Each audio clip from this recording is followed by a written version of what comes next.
లేదు, బీపీఎల్ లేదు, ఏపీఎల్ లేదు, అందరికి ఇస్తాం. పులివెందుల ఎమ్మెల్యే ఒక కామెంట్స్ మీ మీద తీవ్రమైన ఆరోపణ ఏమంటాడంటే ఆయన అడ్మినిస్ట్రేషన్ అనేది ఆయన చూసి నేర్చుకోవాలి. గత 5 సంవత్సరాల్లో నేను బాగా చేశాను కలెక్టర్ల విషయంలో. చంద్రబాబు నాయుడు గారికి నిద్ర పట్టక రాత్రిపూట వెళ్తున్నాడు తప్ప నిజానికి అడ్మినిస్ట్రేషన్ కాదు అంటూ తీవ్ర ఆరోపణ. చెప్పాడు కదా ఆయన, పని చేయకుండా అన్నీ అయిపోతాయని. అందుకే కదా ఈ పని చేశాడు. ఇప్పుడు 3 బ్రీచెస్ ఉండి చూడని వ్యక్తిని ఏమంటాం మనం? అదే మరి ఈ రాష్ట్రాన్ని మరిగా దారుణంగా చేసిన వ్యక్తిని ఏమంటాం మనం? బాధ్యత ఉంటే మరి చేస్తారా? అంటే ఒక చేతగాని వ్యక్తి సమర్థించుకునే విధానం పనిచేయొద్దని సమర్థించుకుంటున్నాడు. మనందరికీ పని లేదు. ప్రజలు కష్టాల్లో ఉంటే ప్రజల కష్టాలు గాలి కొదిలిపెట్టి విలాసవంతమైన జీవితాన్ని గడిపిన వ్యక్తి మన గురించి మాట్లాడే అర్హత లేదు. అదే గాని ఈరోజు ఇలాంటి ఇప్పుడే కాదు, ఏ రోజైనా ఈ రాష్ట్రంలో వరదలు వస్తే పట్టించుకున్నాడా? వరద వస్తే బాపట్లలో కార్పెట్ వేసుకొని నడిచిన వ్యక్తి, డయాస్ పెట్టి పొలంలో నష్టాన్ని చూసిన వ్యక్తి, ఇప్పుడు నేను బురదలో తిరిగాను కాబట్టి బురద నీటిలోకి వచ్చాడు. ప్రజానాయకుడు అనేవాడు సేవాభావం ఉండే వ్యక్తి.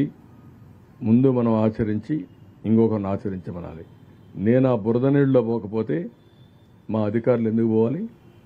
అడిగే రైట్ నాకు ఎక్కడుంది? అంటే మేము వాళ్ళు పోకపోతే వాళ్ళు ఏం కావాలి? అక్కడ నాశనం అయిపోవాలనా? అంటే ఇది బాధ్యత. అందుకే నేను చెప్పాను మీకు, ఇలాంటి వ్యక్తులు రాజకీయాలకు అర్హత లేని వ్యక్తులు. ముద్దులు పెట్టి లోపలికి పోయి 10 సార్లు చేతులు కడుక్కునే రకం ఇవి. అంటే ఇవన్నీ డ్రామాలు ఆడితే రాజకీయాలు రాణించలేరు. సిన్సియారిటీ ఉండాలి, మనస్సాక్షిగా పనిచేయాలి. ఇలాంటి వ్యక్తిని నేను చాలాసార్లు చెప్పాను. అతను ఒక స్ప్లిట్ పర్సనాలిటీ, ఒక సైకో. ఆయన అనుకున్నదే రైట్ అని మనం నమ్మిస్తాడు, మెస్ప్రిజం చేయడం, అదే మాట్లాడుతూ ఉంటాడు. ఇప్పుడు కూడా ఈ రోజు కూడా చూశాను నేను. మా ఇంటిని కాపాడుకోవడానికి ఆ పక్క వచ్చే నీళ్లు ఈ పక్క పంపించానంట. Can you tell? బుద్ధి జ్ఞానం ఉందా? మీరు కూడా వినేవాళ్ళకి మీకు ఏమన్నా ఉందా? అలాంటి వ్యక్తులను సమాధానం చెప్పమని అడగడానికి మీకు మనసు వచ్చిందని అడుగుతున్నా. ఎందుకు అటువంటి చెత్త మనుషులతో స్పందించాలనా? కాదు,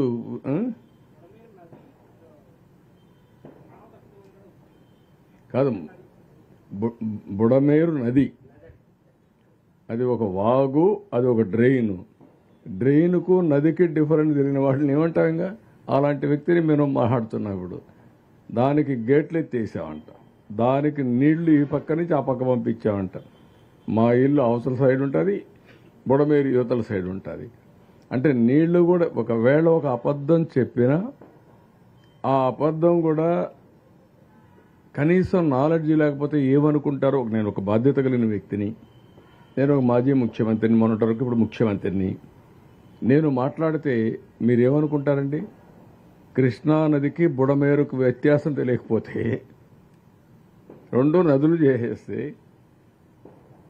ఇలాంటి వ్యక్తులు రాజకీయాల్లో ఉంటే మన దురదృష్టం కాకపోతే ఏంటిది? ఈ రాష్ట్ర ప్రజల దురదృష్టం కాకపోతే ఏంటి? అందుకే పొటాటోకి ఆ రోజు మీరు చూశారు, టమోటాకి పొటాటోకి వ్యత్యాసం తెలియకుండా మాట్లాడాడు. వీళ్ళేం చేస్తారు రాజకీయాలండి?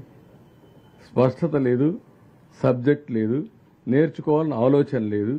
సాయంత్రం అయితే గల్లాపెట్టి తిరిగి ఎంత వచ్చిందో చూసుకుంటారు. ఈరోజు కలెక్షన్ ఎంత అని. ఇలాంటి వాళ్ళు రాజకీయాలు చేస్తాను. ప్రజాహితం కోసం పనిచేసే పరిస్థితి రావాలి. ఆ రోజులు అయిపోయినాయి. మొన్నటి వరకు మోసాలు చేశారు, కానీ మీ మోసాలు ప్రజలు అర్థం చేసుకుంటారు. నాకు పని లేకుండా తిరుగుతున్నా, ఈయనకి ఎక్కువ పని అయిపోయి ఇంట్లో కూర్చొని ఎక్కడికక్కడ ఇది చేసే పరిస్థితికి వస్తున్నాడు. ఏమంటారు? వెళ్ళాడా? రేపు వెళ్తున్నాడా?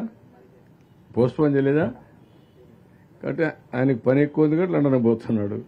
మనందరికి పని లేదు కాబట్టి మీరు రిపోర్ట్ చేస్తున్నారు, నేను తిరిగి తిరిగి పనులు చేస్తున్నా.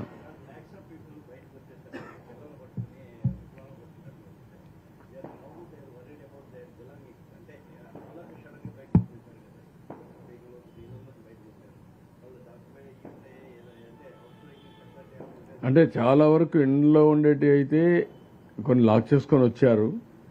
నిత్యావసర వస్తువులు ఏమీ ఉండవు, చాలా వరకు పోయి ఉంటాయి. కొన్ని ఇంట్లో నీళ్లు రాకపోతే కొద్దిగా ఉంటాయి. దాన్ని ఏ విధంగా ప్రొటెక్ట్ చేయాలో ప్రొటెక్ట్ చేయడం, పెట్రోలింగ్ పెట్టాం. పోలీస్ రాత్రి చెప్పాను నేను, ఎక్కడికక్కడ పెట్రోలింగ్ చేయండి. కొంత పోలీస్ ఫోర్స్ కూడా విజిబుల్గా పెట్టండి. ఎక్కడన్నా కానీ ఎవరన్నా కానీ ఇలాంటి చేస్తే ఇమీడియట్గా పట్టుకున్నట్టుగా కఠినంగా కూడా వ్యవహరించమన్నాం. నిన్న కూడా చెప్పాను నేను మీకు అందరికీ, చాలా ప్రదేశాల్లో కొంతమంది ప్రైవేట్ బోట్ ఆపరేటర్లు వచ్చి డబ్బులు వసూలు చేశారని. ఇప్పుడు అది స్టేజ్ అయిపోయింది. ఇప్పుడు బోట్లు ఇంకా తగ్గిపోయినాయి, ఇంక పెద్దగా అవసరం ఉండవు. అలాంటివి కొన్ని జరిగాయి. కొంతమంది కూరగాయల రేట్లు పెంచేస్తున్నారని, అది కూడా కొంచెం మంచిది కాదు. అందుకే ఈరోజు ఇంకొక నిర్ణయం చేశాం. ₹2, ₹5, ₹10 కూరగాయలు 3 రేట్లు పెట్టాం. ఆకుకూరలని ₹2కే ఇస్తాం సబ్సిడీతో. 10, 15, ₹20 చేసేటని ₹5కే ఇస్తాం. ₹30, ₹25 చేసేటన్నిటికీ ₹10 పెడతాం. 3 రేట్లే ఉంటాయి. ఆ 3 రేట్లకి రేపు కూరగాయలు అందుబాటులో ఉంటాయి. డంప్ చేస్తాం, మొబైల్ పెడతాం, ఎక్కడ చూసినా సరఫరా చేస్తాం. అంత మునుపు కూడా విశాఖపట్నంలో ఇదే మరి పెట్టా. ఇప్పుడు మళ్ళా కూరగాయలన్నీ పెట్టి ఏ ఒక్కరికి ఇబ్బంది లేకుండా చేయడం కోసం ముందుకు పోతున్నాం. Okay, thank you.